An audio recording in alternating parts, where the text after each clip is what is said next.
For this assignment, I chose to talk about my parents' company, which is called George Brooks Lawn and Landscaping, which is named after my dad.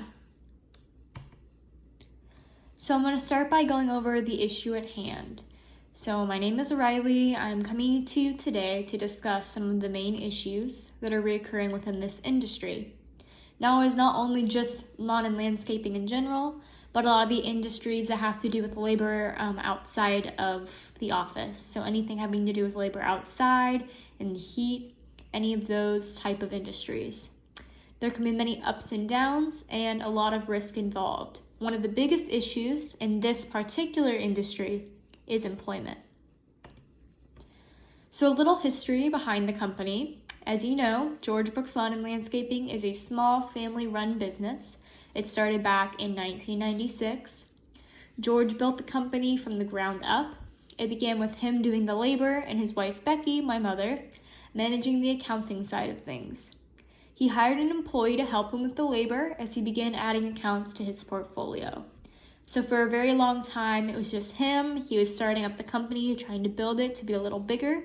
And then once it got a little bit too much for him to handle on his own, he ended up hiring an employee. So some of the opportunities and facts. The opportunity I'm bringing to this company is finding out what types of employees work best in this industry to keep employment consistent and reliable. Studies have shown that around 92% of green industry businesses, including lawn care, irrigation services, mowing, snow removal, etc., report that finding strong applicants is either somewhat or extremely difficult, especially in my dad's case. In fact, attracting and retaining employees has been one of the most frequently cited issues within the landscaping industry over the past 5 years. The estimated flow of employees. So this here is a little bit of a chart so that you can see the flow of some of the employees that he has had over the years. So during the first 3 years, as I discussed, he was building the business and no employee was hired. Soon after that, his first employee lasted about 2 years, which is pretty good considering the rest of the flow of employees. The next one lasted 3 months. After that, 2 months. After that, 5 months. 2 months again, 7 months, and then a few at just 1 week. So as you can see, the company has had numerous amounts of employees that have lasted a very short time, from 1996 to now 2022.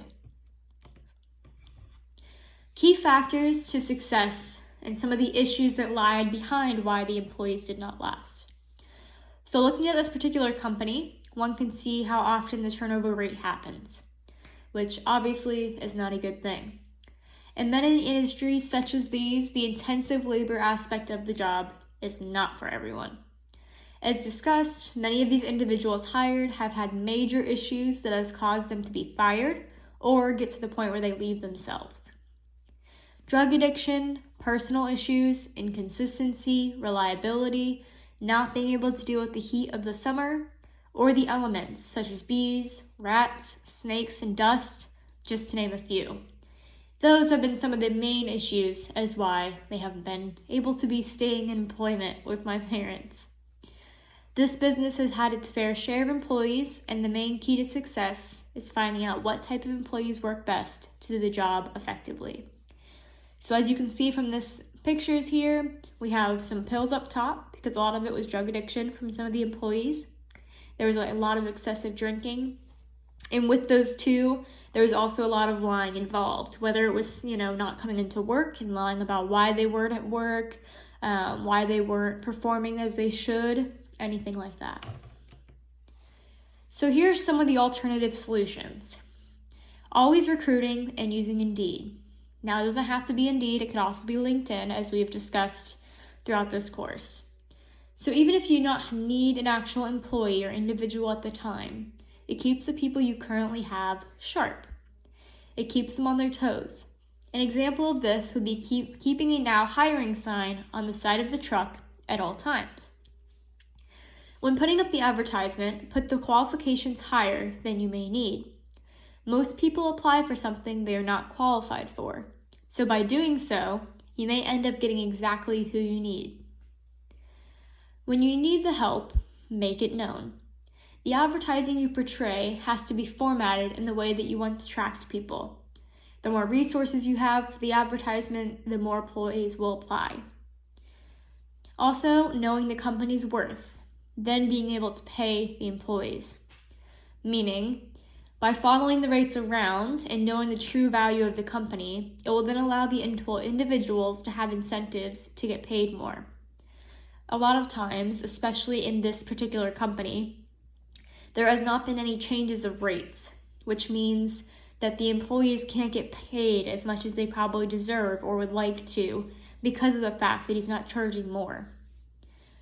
Also ask about the goals and desires of what the employees are looking for. Hire a younger group of workers that want to get the job done and have the stamina to do so. So the main solution is, like I said, this is just restating, is to always be hiring. Have a recruiting system and know the target audience you want to recruit. Do not be afraid to scare the individuals to give them proper expectations before you hire. This will weed out those who do not have a real care for the job and keep the ones that do. Having a recruiting system is key. Use social media to promote the company with ads and put up professional job descriptions on sites like Indeed or LinkedIn. Network with friends, family, and those with similar interests. These are very important solutions. Some of the risks involved is actually slim to none. Using sites like Indeed is a great way to promote the company. They cost very little and are very user-friendly by the target millennial audience. The only factor that comes into play is raising the prices for work. This company has been at a very steady rate since it started, which has made it hard for the employees to be increased. Once the company increases their prices to match the others around them, then they can properly pay the employees and give incentives to work. It is very crucial to not have employees like the past. With the very upscale clientele that this company deals with, it is important to make them feel safe and secure when they come to work on their lawns. So here are some of the benefits. So we're communicating the following to the employees. You want to provide a challenging work environment that produces life skills. So one of the benefits by working here is that you're producing life skills. You're giving the individuals an opportunity to learn skills they can use for the rest of their life. It also has the opportunity to be a part of a close team that takes pride in what they do. It is a casual and flexible work environment that just has expected accountability. Offer competitive pay and benefits and make it available to work over year-round or if not, if needed. And there's income and salary options. My final recommendation and call to action is a step-by-step to ensure employment is never an issue. Step 1. Start by slowly increasing pricing on the jobs and have conversations with the clients on how the rates are. Step 2. Once the new pricing is in place, start the recruitment process by constantly posting ads on social media, company trucks, and sites such as Indeed. Step 3. Once the ads are constant, make sure they reflect the type of employees you want and upscale the application. Step 4. Once applicants begin to flow in, eliminate those who do not meet the expectation you set, then leave yourself with a few good options. Step 5. Establish a common ground with the applicants so that they are aware of what is expected. Step 6. Offer competitive pay and incentives as well as a list of benefits we discussed earlier. And lastly, Step 7. Once they start the job, continue to keep the hiring signs up to instill the competition and always room for another applicant if needed. And there are my references. So overall, this company's employment issue can be resolved from constantly posting, hiring young employees that have the stamina, and really weeding out those individuals that you don't want. I think this is a great solution for this company, and I appreciate you taking the time to listen. Thank you.